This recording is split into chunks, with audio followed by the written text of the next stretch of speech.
Hermanos, buenas noches con todos los que se han ido agregando y les decíamos, ¿no? A esta serie de estudios, que van a ser básicamente 3 sábados, lo hemos denominado fruto del Espíritu Santo. Después de haber visto los dones del Espíritu Santo, que sí es plural, ahora vamos a ver el fruto del Espíritu Santo. A diferencia de los dones del Espíritu Santo, los, los dones del Espíritu Santo, dice, Él lo reparte como Él quiere, aquí, a quien Él quiere, ¿correcto? Te puede dar todos, te puede dar uno, te puede dar dos, pero de que te da en esa gracia, ¿no? No por merecimiento, no hacemos nada y Él nos da esos dones, ¿no? Entonces, ¿para qué? Para ponerlo a su servicio. Pero ¿qué será el fruto del Espíritu Santo? El fruto del Espíritu Santo básicamente vamos a ver que es la evidencia de que el Espíritu Santo está morando en nosotros. Y aquí no hay opción. No es que a mí no me dio y por eso yo no tengo amor. No es que a mí no me dio y por eso yo no tengo gozo. No, sino muy por lo contrario. Ya nos ha dado ese Santo Espíritu, ya ha venido a morar en nosotros. De tal manera que el fruto se tiene que evidenciar. Y es interesante porque este pasaje muy conocido lo encontramos en el libro de Gálatas, capítulo 5. Búscalo ahí. Gálatas capítulo 5, el verso 22 y el verso 23 nos habla sobre el fruto del Espíritu Santo. Pero hablemos brevemente del libro de Gálatas. ¿Por quién fue escrito? Fue escrito por el apóstol Pablo, ya que él, en su primer viaje misionero, recorrió toda la región de Galacia. Y ahí vemos ciudades como Derbe, Listra, lugares donde no necesariamente lo trataron bien, ¿no? Sino donde también sufrió persecución.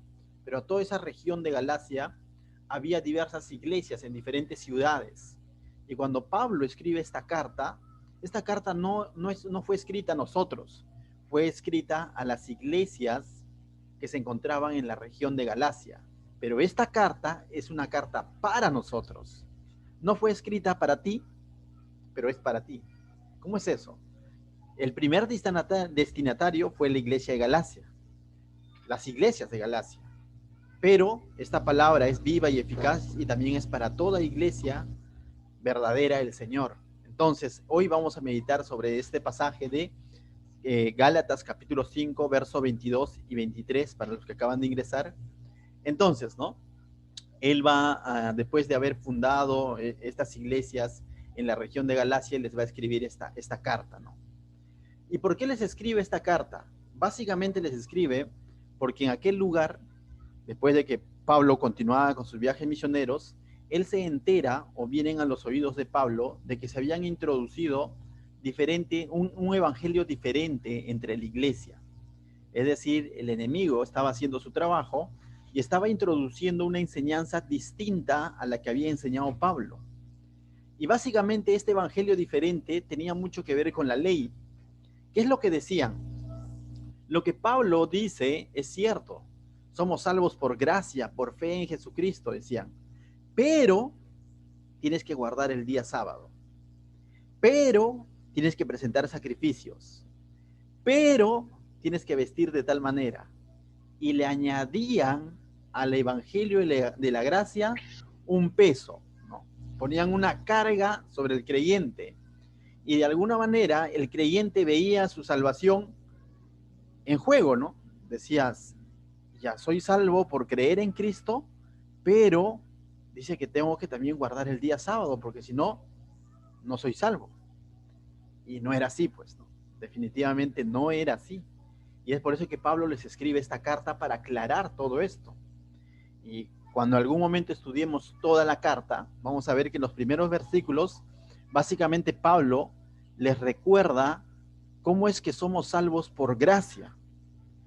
Y básicamente va a hablar de su experiencia personal, de cómo él fue salvo por gracia y cómo es que por gracia llegó el evangelio también a la región de Galacia, ¿no? Que son gentiles, no son judíos. Entonces les va a recordar eso. Luego les va a enseñar la doctrina de la justificación por la fe. Y ahí es donde vamos a encontrar este versículo muy conocido, que por la fe somos justificados, que por la fe somos hijos de Abraham, porque Él es el Padre de la fe. Y aunque no seamos judíos, por haber creído en el Mesías, por haber creído en Cristo, somos justificados. Y ahí es donde Él les va a enseñar y les va a decir, no es por obras, es por fe. Y también, no solamente les va a decir eso, ¿no? Sino también les va a explicar entonces cuál es el verdadero propósito de la ley. Porque esa ley, que es parte del Antiguo Testamento, lo estaban poniendo, y no está mal la ley, ¿eh?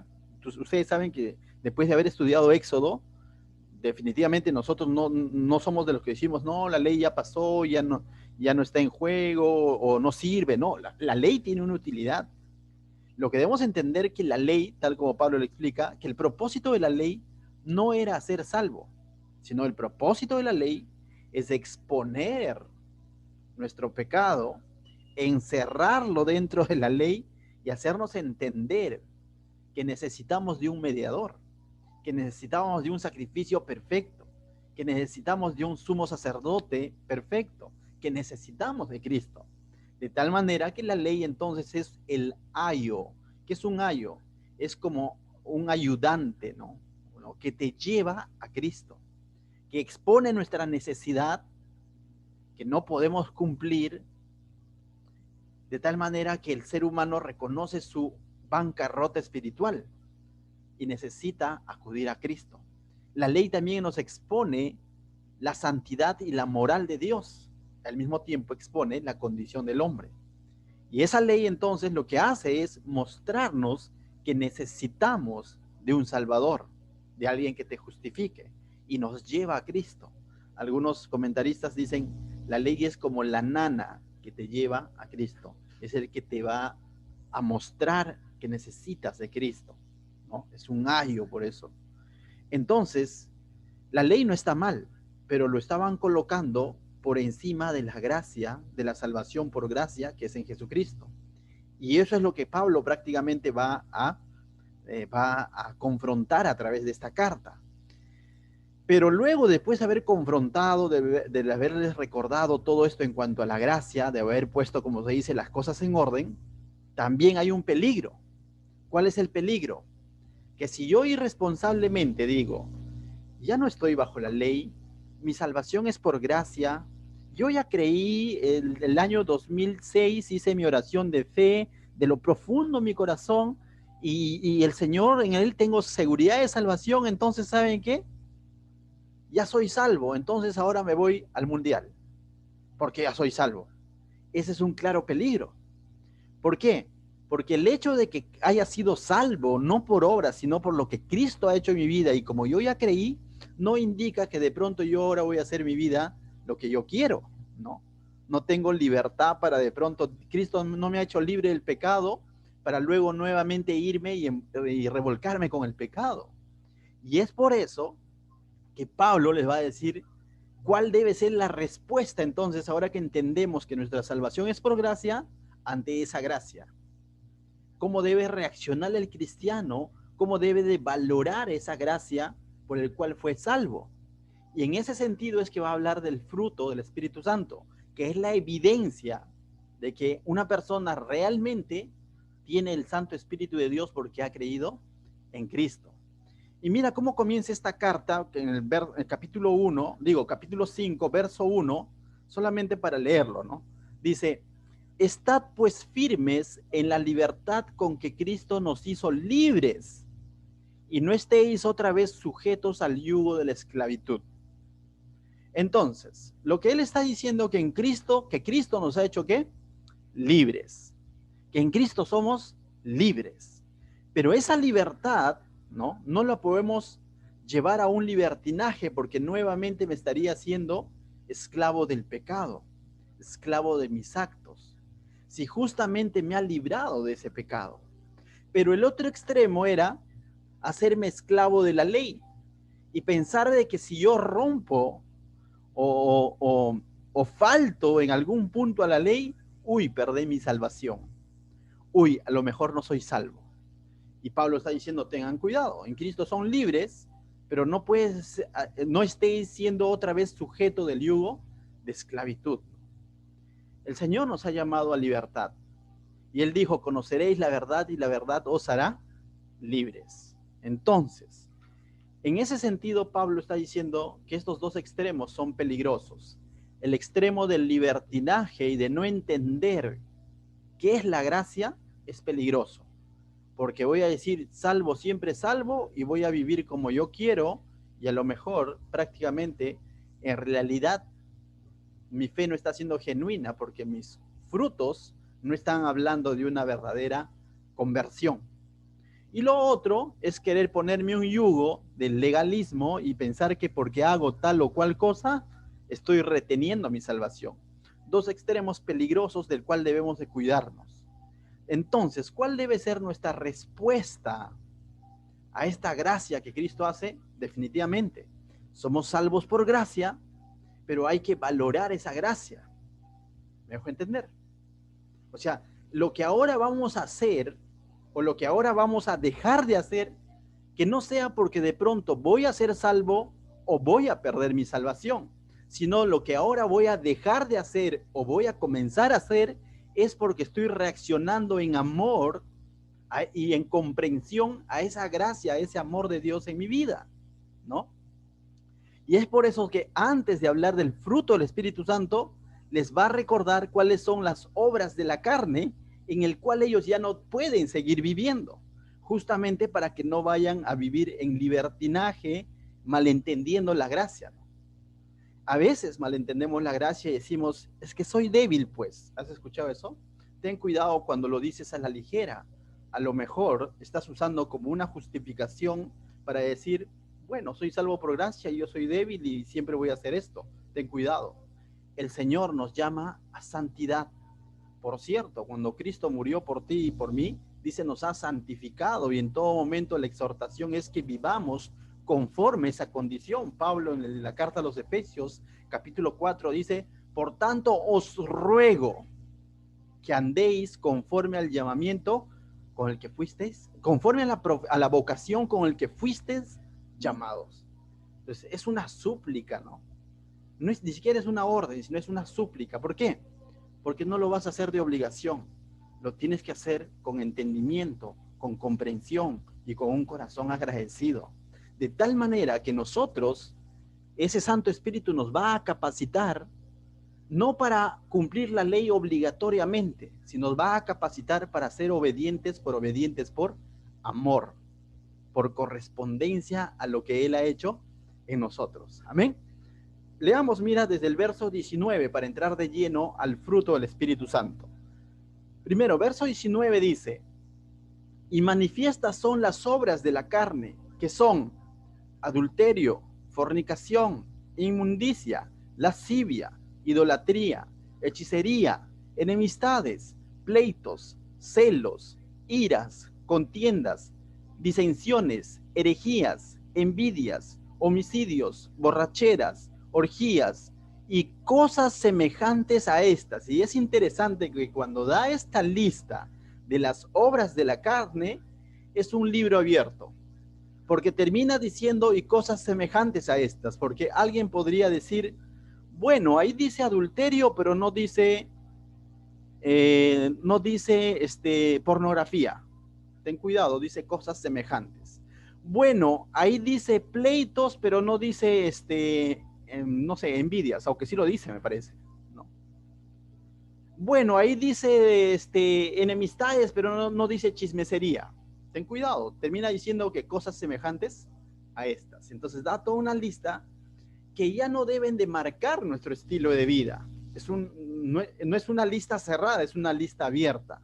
Cualquier cosa semejante a esta, bueno, ahí dice muchas cosas, pero no dice no fumar, ¿no? O sea, ¿se ha escuchado eso? No dice viciosos al videojuegos, ¿no? No dice. Entonces, ten cuidado, pero puede estar dentro de todo eso. Todo aquello que quite el primer lugar a Dios se convierte al final en una obra de la carne.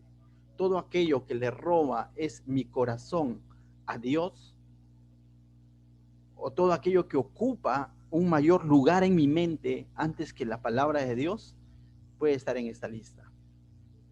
Y por más, ¿qué te digo? Por más pequeño que parezca, ¿no? Pero si le roba ese primer lugar a Dios, fácilmente podría estar en esa lista. Dice, termina diciendo, ¿no? Acerca de las cuales os amonesto, como ya os lo he dicho antes, porque los que practican tales cosas no heredarán el reino de los cielos. Y Pablo es duro. Después de haberles, yo digo, ¿no? Por un lado, la iglesia de la región de Galacia, cuando Pablo va y les dice, saben chicos, esta enseñanza que les están dando, poniendo carga sobre ustedes de que tienen que cumplir la ley para recién ser salvos, no es así. Ustedes son salvos por gracia. Yo me imagino más de uno de ellos diciendo, uff, ¿no? Pero Pablo al mismo tiempo está poniendo freno, le está diciendo, pero de estas cosas les amonesto. En otras palabras, le está diciendo, no abusen de esa gracia, porque a lo mejor no has entendido la gracia que santifica, la gracia que transforma, la gracia que convierte, ¿no? No has entendido la gracia que restaura. Entonces le está diciendo, de estas cosas no amonesto, y termina diciendo, porque los que practican esto no heredan el reino de los cielos. Y es cierto, hay una gran diferencia entre práctica y caer, ¿no? Caer en pecado, lo que hemos dicho, ¿no? El que cae comete pecado, cae en pecado. Caer o tropezar, ¿no? También podemos decir, es cuando uno ha descuidado su comunión, cuando lo ha hecho con torpeza, cuando ha cedido a su debilidad y ciertamente ha caído. Pero a todo aquel que ha caído es levantado. Pero una práctica de pecado viene a ser un deseo deliberado y una forma de vida en el que intencional y conscientemente yo puedo decir, pero yo ya hice esa oración de Romanos donde dice que el que confiesa y cree en su corazón que Jesús es su Señor y Salvador es salvo. Yo hice mi oración, incluso me bauticé, y ahora deliberadamente estoy en contra de todo lo que enseña la palabra de Dios y estoy viviendo, practicando el pecado. Ten cuidado, porque a lo mejor has malentendido la gracia y simplemente no eres salvo. Entonces, Pablo es duro y confronta acá. Le está diciendo, ustedes no son salvos por la ley, por obedecer, somos salvos por la obra de Cristo, pero tengan cuidado. Tienen que ser correspondidos con esa gracia. ¿Y de qué manera entonces yo soy correspondido con esa gracia o evidencio esa verdadera gracia? Y ahí viene el fruto del Espíritu Santo. Y vamos ahora sí al verso 22 y verso 23. Hasta este punto, antes de leer, lo que vamos a leer a continuación no es opcional, es una evidencia. Un árbol de manzano, yo no le puedo decir, ¿qué tal si das uvas? No, tiene que dar manzano, ¿correcto? Un árbol de palta tiene que dar palta. Alguien que ha nacido espiritualmente de nuevo tiene que dar fruto del Espíritu Santo, no obras de la carne, no es opcional. No confundamos con los dones, es que el Señor no me ha dado esta lista, no, no, o sea, no es idéntico. Esto tiene que estar innato en el creyente, ¿correcto? Entonces dice, más el fruto del Espíritu, ¿de qué Espíritu? Y está con E mayúscula, por si acaso, del Espíritu de Dios, del Espíritu Santo, que mora en todo creyente, en el cual todo creyente es templo de este Espíritu, con el cual hemos sido sellados. Él se va a manifestar. Y lo interesante es que en esta lista no vas a encontrar, hablará en lenguas, hará milagros, hará sanidades, va a profetizar, no dice eso.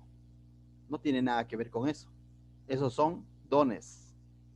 Aquí está hablando del carácter del verdadero convertido. Entonces, mis hermanos, los invito a leer juntos.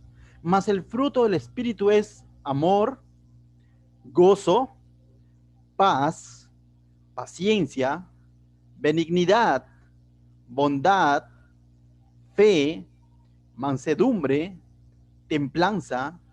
Contra tales cosas no hay ley. Entonces dice claramente, comienza diciendo, más el fruto del Espíritu. El fruto del Espíritu involucra estas 9 palabras que acabamos de leerlo. No una parte, no solo amor y paciencia, no sé, pastor, pero eso sí no me ha dado Dios. Ten cuidado. Entonces ese Santo Espíritu a lo mejor no esté ahí, ¿no? O sea, ten cuidado Porque si tú dices, sí me ha dado amor, pero paciencia, no creo. Yo tengo mucha bondad con las personas necesitadas, pero mansedumbre, que me provoque nada más. Ten cuidado, porque es una evidencia, es parte del fruto, todo es un solo pack, no es solamente unos cuantos. Entonces, para comenzar, es el fruto del Espíritu Santo, no son los frutos. Si tú lo ves, está en singular, o sea, está en singular. Y dice del Espíritu Santo, no son frutos tuyos, no son frutos del creyente. Yo ya he desarrollado un fruto. No, no, no, no. Aunque va a tener mucho que ver tu constancia, tu permanencia, tu perseverancia para evidenciar ese fruto, pero en últimas instancias, el que te da ese fruto y todo este pack es el Espíritu Santo. ¿Qué quiere decir? Que un incrédulo puede parecerse a una de estas características, pero no tenerlas, porque no tiene el Espíritu Santo. No es creyente, pero qué amoroso que es. Depende, amoroso en qué sentido. Si estás diciéndolo porque es cariñoso, lógico, el incrédulo puede ser cariñoso. No es incrédulo, pero qué alegre es en las fiestas. Bueno, ese es alegre y gozoso según el concepto del mundo. Pero si no es creyente, o sea, simplemente no es el gozo del cual está hablando la Biblia, del cual vamos a hablar hoy, ¿no? No es el amor del cual vamos a hablar hoy. La chica viene y le dice al papá, bueno, todavía no va a llegar mi turno, pero le dice al papá, papá, he conocido un amigo, es bien amoroso, ¿no? Pero no es creyente. ¿What? ¿No? O sea, a lo mejor has comprendido mal qué es amor, ¿no? Me dejo entender. Porque si es un incrédulo y no tiene el Espíritu Santo, por ende, entonces del amor que te está ofreciendo no es el amor bíblico del cual está hablando la Escritura. Es otro tipo de amor conforme el mundo nos muestra, ¿no? El mundo muestra diferentes formas de amor, ¿no es cierto? Entonces, el fruto. Pero antes de entrar a ver cada uno de estas características del fruto, es necesario entender algo. El fruto siempre es de utilidad para algo. No hay fruto que de pronto tú digas, no, este fruto no vale. O sea, todo fruto es útil. Todo fruto va a ser útil. Todo fruto nutre a quien lo consume. Todo fruto también, veamos, entendamos, no se logra trabajando. Aunque muchas veces, o sea, tú dices, ¿no? Voy a trabajar sobre este árbol y voy a formar. Yo puedo formar, ¿qué te digo? Puedo fabricar una mesa, pero no puedo fabricar un fruto. Ese fruto depende netamente de ese árbol. El fruto depende netamente del Espíritu Santo, que va a trabajar en mi vida para manifestarlo y que se va a manifestar a través de mi ser. Pero no es producto de mi trabajo ese fruto. No es como armar una computadora, ¿no? Ese es un fruto del Espíritu Santo. Ahora vayamos a la lista. Comienza diciendo amor. Y la palabra amor, decía, para nuestros tiempos ha sido bien manoseado la palabra amor, ¿no? O sea, cualquiera dice, tú eres el amor de mi vida, ¿no? O sea, ¿escucha eso? Dice, amo comer chocolates. Hasta hoy en día incluso ya se habla, en vez de decir me gusta comer chocolate, ahora se dice, ¿qué cosa? Amo comer chocolates, ¿no?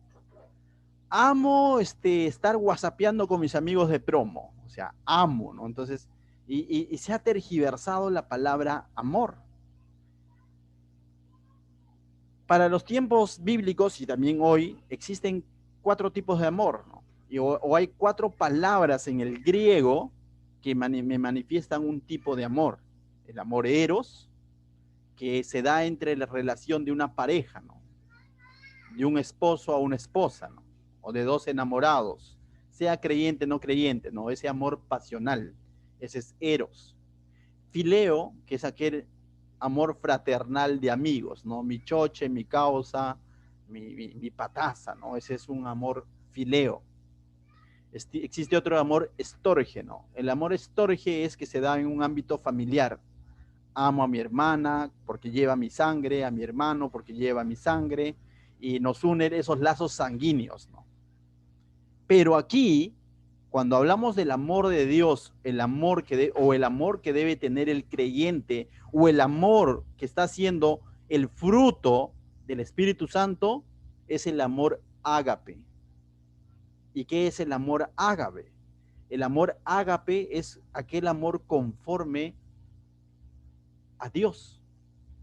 Es ese amor tal como Dios nos amó. ¿Y cómo es que Dios nos amó? Dios no nos amó con un amor eros. De pronto Jesús dijo, no sé, ¿no?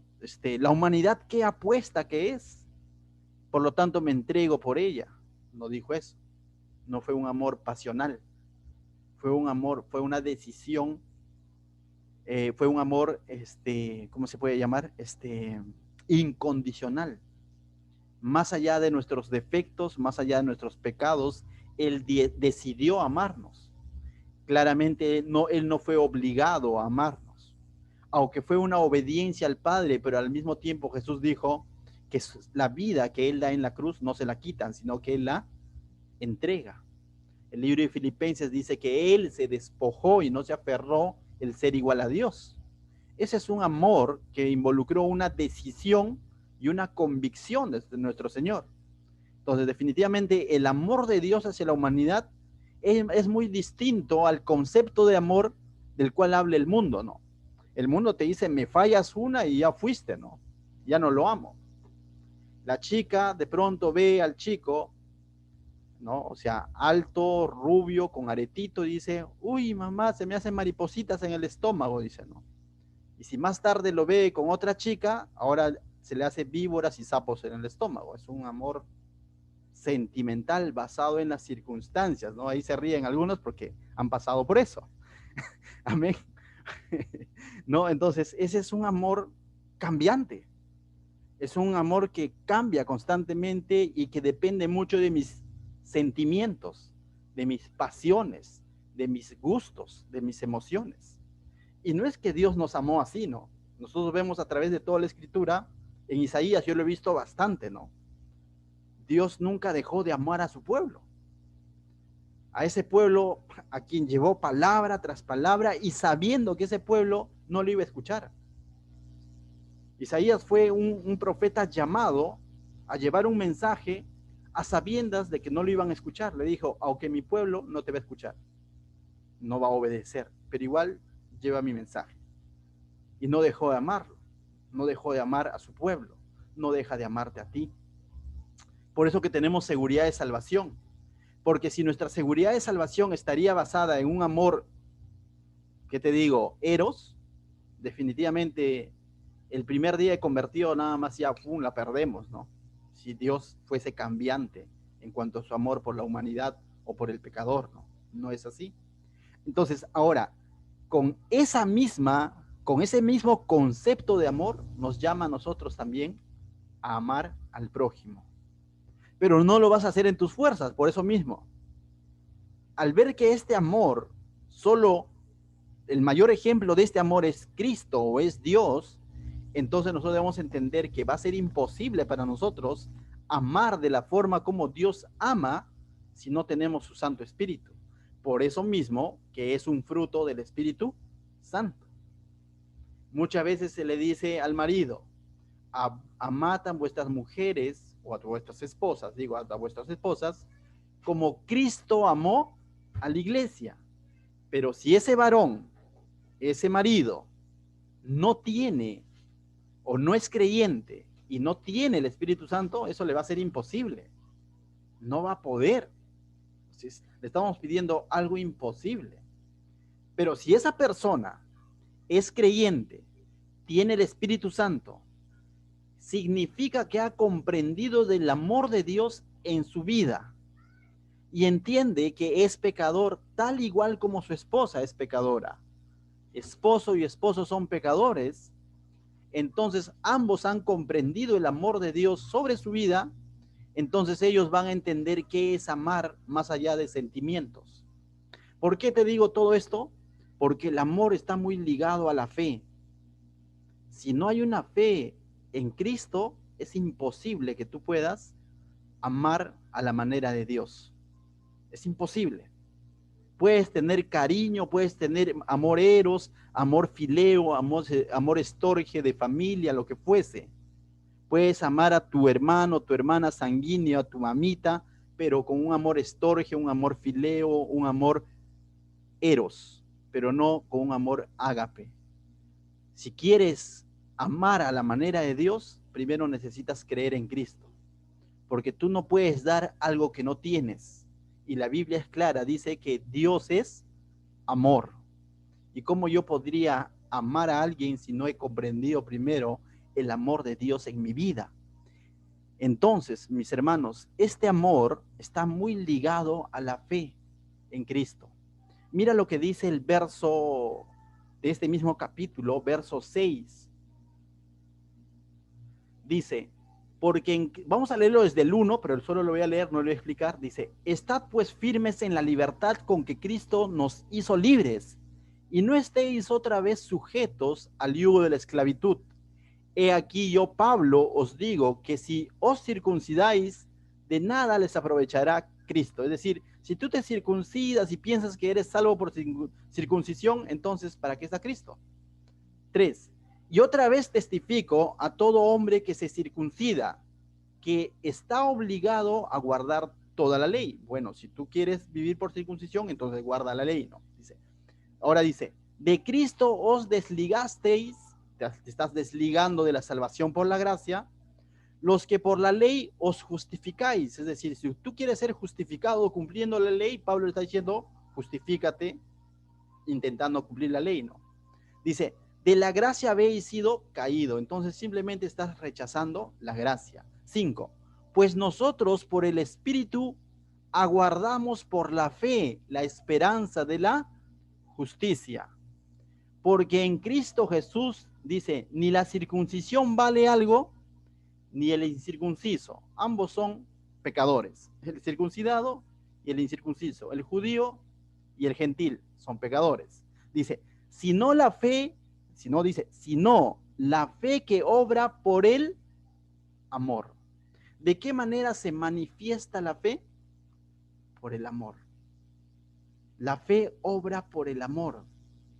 El amor está totalmente ligada a la fe. Si yo digo que tengo fe y no tengo amor, ten cuidado. O sea, algo está mal. Y si yo digo que amo con todo mi corazón, pero no necesito de creer en Cristo, estás perdido. Te estás autoengañando. Te estás metiendo un autogol. Porque que tu concepto de amor no es el bíblico, no es el amor que el Dios nos ha enseñado. Aunque el amor involucra sentimientos, pero cuando aquí la Biblia habla de amor, no está hablando de sentimientos, no está hablando de ese amor sentimental, de ese amor eros. Está hablando de un amor ágape que involucra una decisión por fe. ¿Por qué? Porque primero he entendido el amor de Dios en mi vida. Mira lo que dice Pablo a Timoteo en 1 Timoteo capítulo 1, verso 5, dice. Pues el propósito de este mandamiento es el amor nacido de corazón limpio, de buena conciencia y de fe no fingida. Y aquí Pablo le dice a Timoteo, dice, el amor nacido de corazón limpio, se necesita un corazón limpio, redimido, limpiado por la sangre de Cristo, de buena conciencia, se necesita de una conciencia renovada por el Espíritu Santo. ¿Y sabes qué se necesita? Una fe genuina. Entonces dice, este mandamiento, dice, es el amor nacido de estas tres cosas, de una fe genuina, termina diciendo. Entonces, todo amor de parte de Dios tiene mucho que ver, mis hermanos, con la fe. O sea, si yo no tengo, como te vuelvo a decir, fe en Jesucristo, es imposible amar. Y es por eso que aquí lo vemos como fruto del Espíritu Santo. Porque aquel que no ha creído en Cristo, primero, no ha sido sellado por este Espíritu Santo, por lo tanto, no va a tener ese fruto del Espíritu Santo que es el amor, ¿no? Pero usted me puede decir, pero eso díselo a un incrédulo, pastor, porque él necesita el Espíritu Santo para que ahora tenga ese fruto. No, Entonces, digámoslo de otra manera. Si yo digo haber creído, yo creo que es el caso de todos nosotros, que hemos creído en Jesucristo, entonces tengo el Espíritu Santo, entonces estoy en la capacidad de amar como Dios ama, si es que realmente he comprendido su amor. En algún momento Jesús dijo, un mandamiento nuevo os doy. Y ellos dijeron, ¿y cuál es? Dice, que os amáis a vuestros enemigos. Y tú puedes decir, o sea, Jesús me está diciendo, pero yo no siento nada por mis enemigos, muy por lo contrario, siento todo lo contrario. Claro, siento todo lo contrario a lo que el mundo cataloga como amor, ¿no? Pero Jesús nos está diciendo que no es un sentimiento, sino que ese es un mandamiento. Y el mandamiento requiere fe, porque si yo tengo fe que Él es mi Señor, entonces voy a tener fe en ser obediente, que lo que Él me pide es lo mejor. ¿Me dejo entender? Él dijo, el que me ama, es decir, el que ha comprendido mi amor, guarda mi palabra. Y aquí Él dijo, un mandamiento nuevo os doy, que améis a vuestros enemigos. Y es algo imposible humanamente para un hombre natural, como se dice, ¿no? Pero para alguien que ha sido redimido, déjame decirte, si nosotros nos dejamos guiar por este Santo Espíritu y entendemos que estamos en la capacidad de hacerlo y que hemos creído en Jesucristo y hemos comprendido su amor ágape, que más allá de nuestros errores, defectos, más allá de que fuimos un Barrabás, nos amó, entonces también amaremos a la manera de Dios. Y como estamos entendiendo que el amor no es de pronto tener cariño, porque a veces como se confunde ese concepto, dices, ¿cómo le voy a tener cariño a mi enemigo? El amor busca el bien del otro. El amor no es envidioso. El amor no busca lo suyo. El amor no es jactancioso. El amor no busca un mal. Y es por eso que Jesús más adelante dijo, ¿no? Amad a vuestros enemigos y haced bien a los que los aborrecen. Eso solo lo podemos entender cuando hayamos entendido el amor de Dios en nuestra vida. De otra manera no hay, ¿no? Porque Él ciertamente, a pesar de que en muchas ocasiones lo rechazamos, nos amó. Porque Él ciertamente, aunque nosotros lo aborrecimos, Él nos amó. Amó al soldado, amó a Barrabás, amó a Pilato, yo creo que amó a Judas, amó a la humanidad. Ahora, muchos han reaccionado a ese amor, ¿no? Muchos han reaccionado y han comprendido ese amor, y muchos lo siguen aborreciendo y Dios lo sigue amando. Pero en ese amor, dice, Él es paciente y misericordioso, esperando que se arrepientan. Pero si no lo hacen, ya no ha sido porque de pronto no lo amó. Nadie podría levantarse y decir, a mí no me amó y por eso, ¿saben qué? Yo creo que es injusto que me manden al infierno. La Biblia es clara cuando dice que Él amó a la humanidad y ama a la humanidad. Entonces, Él nos da la mayor muestra, mis hermanos, de amor, ¿sí?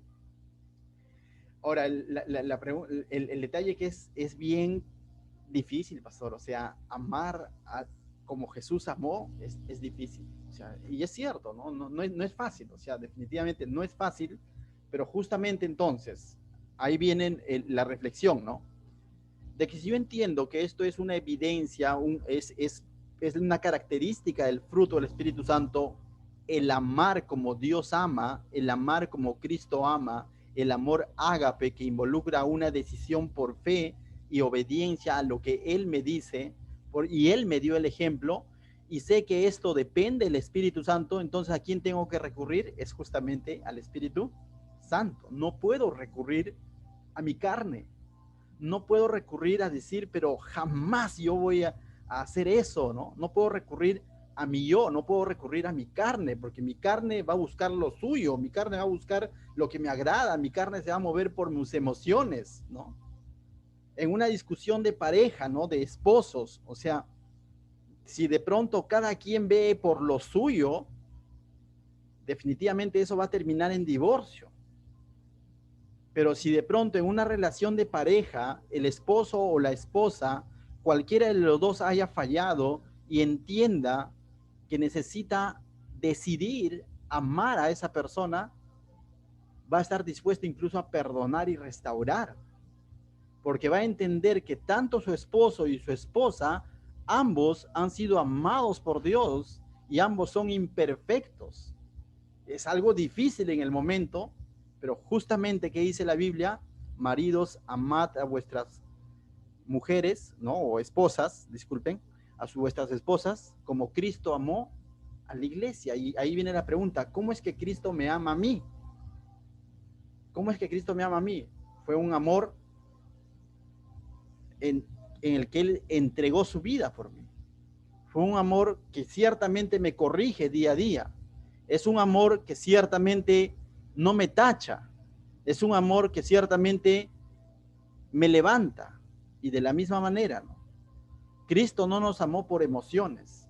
Y de la misma manera está diciéndonos ese versículo que debemos de amar. Ahora te vuelvo a decir, eso tú lo dices a un incrédulo y te manda a rodar, ¿no? Dice, ¿cómo yo lo voy a amar si todos los días me hace la vida imposible? ¿Cómo lo voy a amar si toda la vida hace lo mismo? ¿Cómo lo voy a amar? Sí, porque naturalmente no lo vamos a poder hacer, porque naturalmente nosotros queremos buscar darnos nuestro lugar, ¿no? Pero Cristo en ningún momento creo que dice, me quiero dar mi lugar, no voy a ir a esa cruz, porque sé que muchos me van a rechazar, me doy mi lugar, entonces no voy a la cruz. ¿Sabes qué, papá? Que pase esta copa, porque me van a rechazar, ¿para qué me voy a entregar? No dijo eso, sino se entregó, dice. Es difícil, pastor, y es difícil ciertamente, pero entendamos, no es producto de nuestro trabajo. Lo único que tenemos que hacer es permanecer en Él. Por eso que Él dijo, ¿no? Fuera de mí nada podéis hacer, ¿no? Si no estamos en Cristo, si no estamos aferrados, no estamos alimentando nuestro espíritu, va a ser bien difícil. Si yo justamente estoy mal en mi comunión con el Señor, en mi comunión, en mi vida espiritual, no estoy alimentando mi espíritu, va a ser imposible mostrar esta característica del fruto del Espíritu Santo, ¿no? Porque voy a estar andando en mi carne y estoy alimentando mi carne. Pero justamente ahí es donde necesito aferrarme más a Dios. Amén. 1 Corintios capítulo 13 dice, hablando del amor, para terminar con esto, dice, mira, si yo hablase lenguas humanas y angelicales y no tengo amor, vengo a ser como un metal que resuena o címbalo que retiñe. En otras palabras dice, vengo a ser pura bulla. No, o sea, si yo puedo decir que soy un súper espiritual, pero no tengo amor del ágape, del cual hemos hablado hoy, simplemente soy pura bulla, pura apariencia. Verso 2 dice, y si tuviera profecía y entendiese todos los misterios y toda la ciencia, y si tuviese toda la fe, de tal manera que trasladase los montes, y no tengo amor, nada soy. Pero nuevamente se está refiriendo a ese amor ágape. Puedo hacer muchas cosas, pero para alimentar mi ego, de nada sirve. Podría predicar a miles, pero si no tengo amor, nada soy. Aquí está describiendo prácticamente a un fariseo. Un fariseo hacía todo eso, pero no tenía amor por el pecador. Mientras que Cristo fue el contraste de todo eso, porque vino y aunque Zaqueo no se merecía que Cristo ingrese a su casa, Cristo ingresó a esa casa y amó a Zaqueo, pero fue un amor que transformó la vida de Zaqueo. Lo mismo nosotros. En ese amor que quizás no lo comprendemos, podemos estar transformando la vida de alguien. En esa nueva oportunidad que estamos dando a esa persona que nuestra mente nos dice, ya no tiene, ya le has dado muchas oportunidades, pero tal como el Señor te dio una nueva oportunidad más y restauró tu vida, puedes estar restaurando la vida de alguien. Ahora, quisiera hacer un paréntesis, ¿no? Hay un pasaje que nos dice que el amor, o el verdadero amor, cubre todo pecado, pero no dice encubre, ¿no? O sea, no dice encubre, ¿no? Porque a veces se malinterpreta esto, y no es que porque yo amo, se las voy a pasar todas. Eso no hace el Señor con nosotros, ¿no? El Señor dice a los que recibe por hijos, Y como es un padre que nos ama, ¿qué hace? Nos corrige, nos disciplina, ¿no es cierto? Lo mismo es en mi amor, ¿no? O sea, en mi amor al prójimo, justamente por amor soy llamado a restaurar esa vida, a corregir los actos, los hechos, más no desechar al sujeto. A eso me refiero. No estoy diciendo en que te la vas a pasar por agua tibia todas, ¿no? Porque lo contrario, estamos confundiendo el sentido del amor, ¿no? El Señor, porque nos ama, nos corrige. El Señor, porque amó a su pueblo a pesar de su rebeldía, permitió que venga corrección y se vayan cautivos a Babilonia, para que pudieran experimentar y valorar sus misericordias, ¿no? Como leíamos ayer en Isaías. Entonces lo mismo es, ¿no? O sea, como amo a mi hijo conforme al amor de Dios, que haga todo lo que quiere. No, o sea, porque Dios no hace eso con nosotros. Dios es amor, pero recuerda que Jesús también dijo, yo soy la verdad. Y siempre la verdad y el amor llevan un equilibrio. ¿Por qué? Porque el que ama va a hablar con la verdad, así duela. Y el que ama no es que va a soltar esta verdad, la tiene que soltar con amor. ¿Me dejo entender? Que cuando tú hablas con la verdad, pero habla con amor, para no dañar. Pero si le estoy diciendo sus verdades, sí, pero hazlo con amor, para restaurar. Y es interesante cuando la Biblia dice que Jesús dijo, yo soy la verdad, y más adelante las cartas de Juan dicen que Dios es amor. Las dos cosas traen un equilibrio.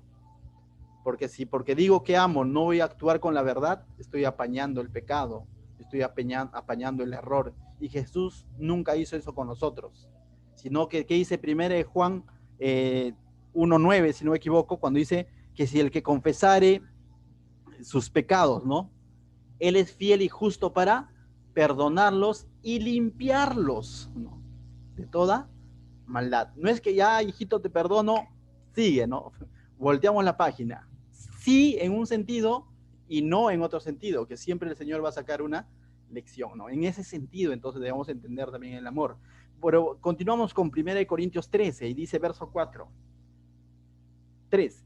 Y si repartieses todos mis bienes, dice, para dar de comer a los pobres, muchos candidatos lo hacen, y si entregase mi cuerpo para ser quemado y no tengo amor, de nada me sirve.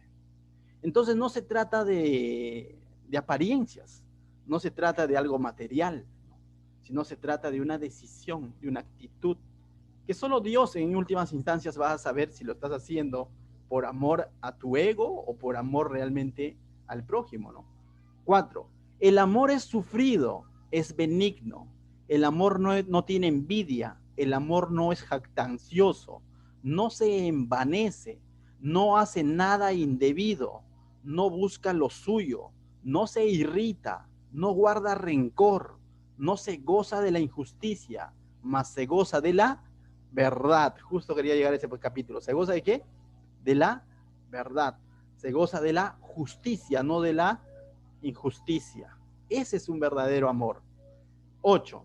7. Todo lo sufre, todo lo cree, todo lo espera, todo lo soporta. Y cuando yo leo este versículo y cada vez que lo leo, viene a mi mente Jesús en la cruz, sufriéndolo todo, creyéndolo todo, esperándolo todo, soportándolo todo, porque tenía un gozo delante de él. ¿Quién era ese gozo delante de él? Tu vida cambiada, tu vida redimida. El amor muchas veces justamente se va a tragar esas ganas de venganza, ¿no? Porque ¿qué dice nuestra carne cuando de pronto alguien nos falla? Cuando de pronto alguien habla mal de nosotros. Nuestra carne nos dice, anda, ve y tú habla el doble, ¿no? O sea, dile por dos, algo así, para resumirlo, ¿no? O cuando alguien habla a tus espaldas. Pero muchas veces ahí hay que soportarlo y en su momento hay que actuar con la verdad y con justicia, pero para restaurar. Termina diciendo, el amor nunca deja de ser, pero las profecías se acabarán y cesarán las lenguas y la ciencia se acabará, pero dice el amor no deja de ser. Y esto debe tener mucho sentido en todo matrimonio cristiano, ¿no? Para el mundo es un cliché decir hasta la muerte nos separe, ¿no? O lo que ha unido Dios no lo separe el hombre. En el mundo lo dicen y a los 3 meses se están divorciando, ¿no? O sea, y vemos, ¿no? Y se vuelven a casar nuevamente y todo lo demás. Pero para el cristiano esto debe tener mucho valor. Si es que estás amando conforme como Dios ama, recuerda, el amor nunca deja de ser.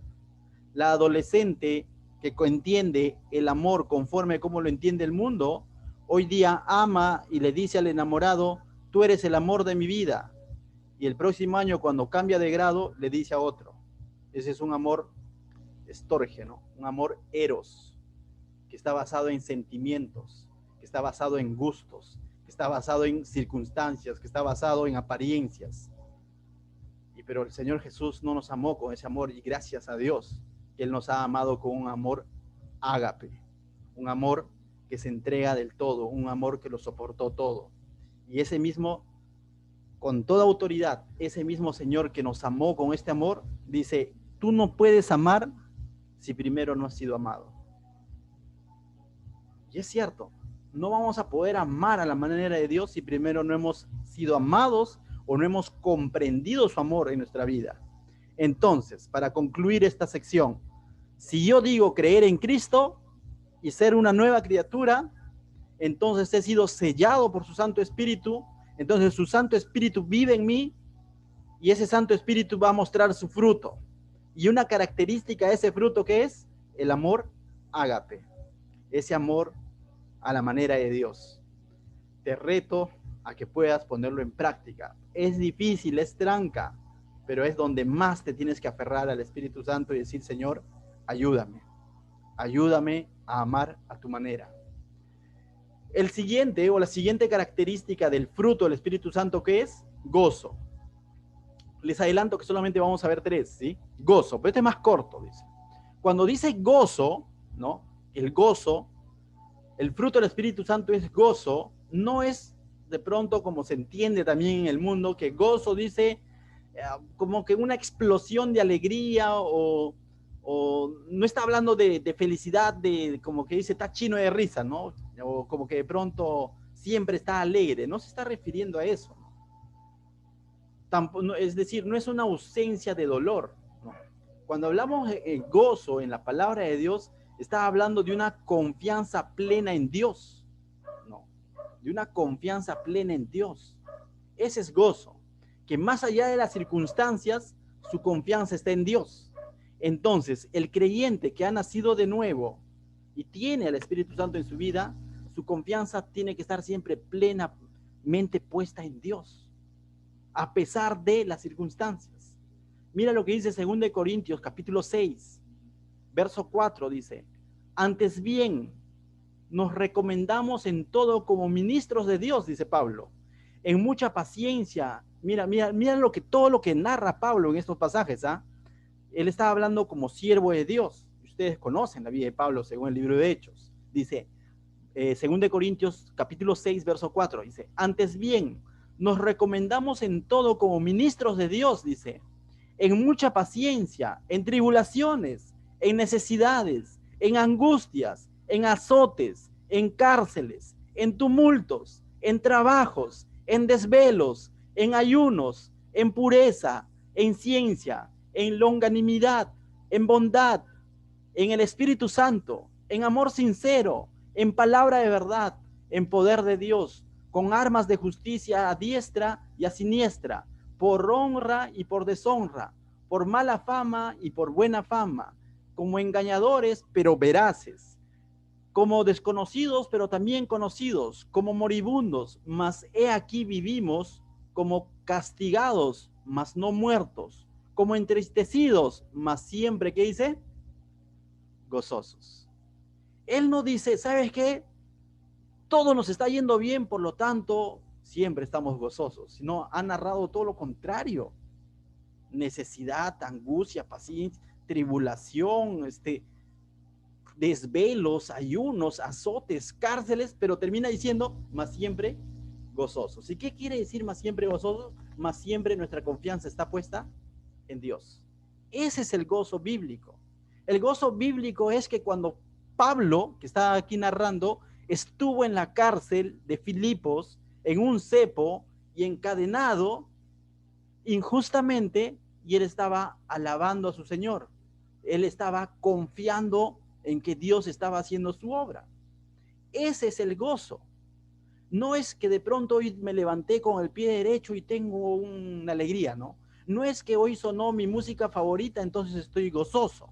No es que de pronto esa alabanza me gusta y me pone gozoso. No, es un gozo que más allá de lo que puede haber a tu alrededor y las circunstancias, tu confianza siempre está puesta ¿en quién? En Dios. Más allá de que puedas estar pasando una enfermedad, un momento difícil, una prueba, tu confianza sigue expuesta en ¿quién? En Dios. Y esa es una evidencia.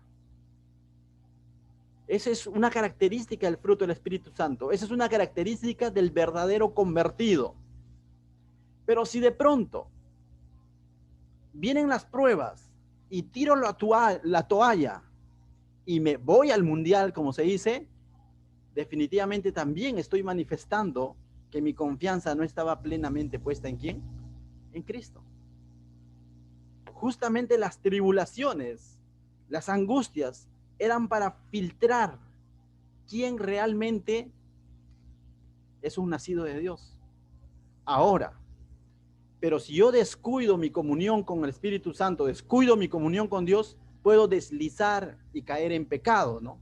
Pero una cosa es caer, pero una cosa es vivir una vida totalmente, abiertamente contraria a Dios. Y ahí sí ya tenemos problemas. Entonces, jamás vas a escuchar estos versículos a un evangelio de la prosperidad o a un predicador de la prosperidad que te dice, Dios te va a dar carro, casa, todo, por lo tanto, más siempre debemos estar gozosos, porque no depende de lo que Dios te da, sino de que su presencia está ahí. Y esa figura lo vemos a través de toda la Biblia. Ellos eran dispersos como semillas debido a las persecuciones, pero su gozo siempre estaba puesto, su confianza estaba puesto en Dios. Y quizás viene a tu memoria Santiago capítulo 1 que dice, hermanos míos, tened por sumo gozo cuando os halléis en diversas prosperidades, no dice, sino en diversas pruebas.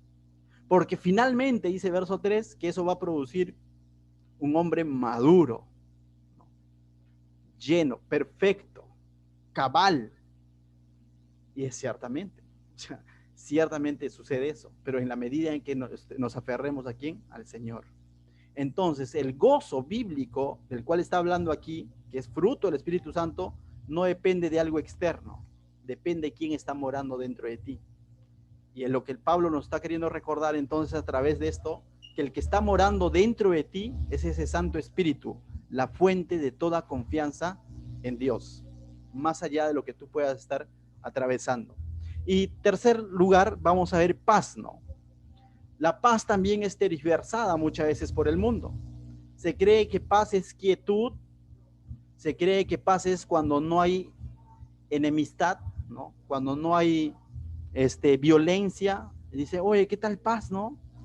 Ese hermano bien pasivo y se confunde paz con pasivo y no es eso, ¿no? La paz también radica en la fe. Así como el amor depende de la fe en Cristo, así como el gozo depende de nuestra confianza en el Señor, la paz también. Romanos 5:1 es claro, dice, justificados pues por la fe, tenemos paz para con Dios. ¿Cómo? Cuando yo he sido justificado por fe, cuando he puesto mi confianza en el Señor, entonces tengo paz para con Dios por medio, dice, de nuestro Señor Jesucristo. De tal manera que la paz también está ligada a la fe. Si yo digo tener fe, voy a tener paz.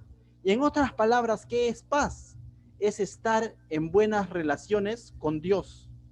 Porque antes de eso, estaba enemistado con Dios. Cuando no conocía a Cristo, estaba enemistado con Dios, separado de Dios, producto de mi pecado. Estaba andando de espaldas a Dios. Pero ahora que he creído en Cristo, estoy en buenas relaciones con Dios, no por algo que yo haya hecho, sino por lo que Cristo ha hecho. Por eso dice, justificados pues por la fe, tenemos paz para con Dios. Yo hago una pregunta. ¿Has creído en Jesucristo? Entonces tienes que estar estás No es que tienes que, estás en buenas relaciones con el Señor, pero vive conforme a esas buenas relaciones con el Señor. Y a veces dices, o decimos, ¿no? Me he bronqueado con el Señor. Ten cuidado, o sea, no depende de que si el Señor hoy cumplió con un pedido de oración o no cumplió con un pedido de oración que pudiste haberle hecho. Tu relación con Dios depende por lo que Cristo ha hecho, no porque si Él cumple hoy con ese pedido sobre algún trabajo, negocio o algo. Nuestra relación con Dios está basada en Cristo. Por eso dice Romanos nuevamente 5:1, justificados pues por la fe tenemos paz para con Dios por medio de nuestro Señor Jesucristo. Entonces también está ligado a la fe. Y finalmente, mis hermanos, terminamos leyendo Filipenses 4, verso 4 al 7. Mira lo que dice. Y esto lo va a resumir todo. Dice, regocijaos en el Señor siempre. ¿Cuándo dice? Regocijaos en el Señor es gócense en el Señor. Es decir, confíen en el Señor. Dice, en el Señor siempre. Otra vez os digo, regocijaos, dice Pablo. Vuestra gentileza sea conocida de todos los hombres. El Señor está cerca. Por nada estéis afanosos, sino sean conocidas vuestras peticiones delante de Dios en toda oración y ruego, con acción de gracias. Y ahí dice, y la paz de Dios, que sobrepasa todo entendimiento, guardará vuestros corazones y vuestros pensamientos en Cristo Jesús. La paz de Dios sobrepasa todo entendimiento. Entonces, mis hermanos, hemos visto 3 características del fruto del Espíritu Santo. El amor a la manera de Dios, porque he creído en Dios, porque he comprendido su amor. Hemos visto que debo tener confianza, gozo en medio de las situaciones difíciles, porque su Santo Espíritu está conmigo. Y debo de entender que mi relación con Dios no está basada en mí, en cómo me siento yo hoy, sino está basada en quién, en lo que Cristo ha hecho por mí, porque Él me ha justificado. Hoy una de las armas que usa el enemigo es esa, los sentimientos, y te habla al oído y te dice, le has fallado, ya no ores, no te va a escuchar, le has fallado, ya no congregues, nuevamente le has fallado. Y esa voz viene a nuestra mente cuando de pronto cometemos, como se dice, pecado, cuando caemos. Y el Señor te dice, mi relación contigo no depende por si me has fallado o no me has fallado. Simplemente cree, confía, ten confianza en mí. Mi relación está basada en lo que Cristo ha hecho por ti y tienes que aferrarte a Él. Esa es la respuesta que debe tener un creyente. Ese es fruto del Espíritu Santo. No tirar la toalla, sino aferrarte al Señor. Entonces, mis hermanos, necesitamos realmente entender esto porque vienen tiempos difíciles los que vivimos. Son tiempos bien duros, pero necesitamos tener claro esto. ¿Qué tal si oramos? Padre mío, Señor, te quiero dar gracias esta noche, Señor, porque tú nos muestras a través de tu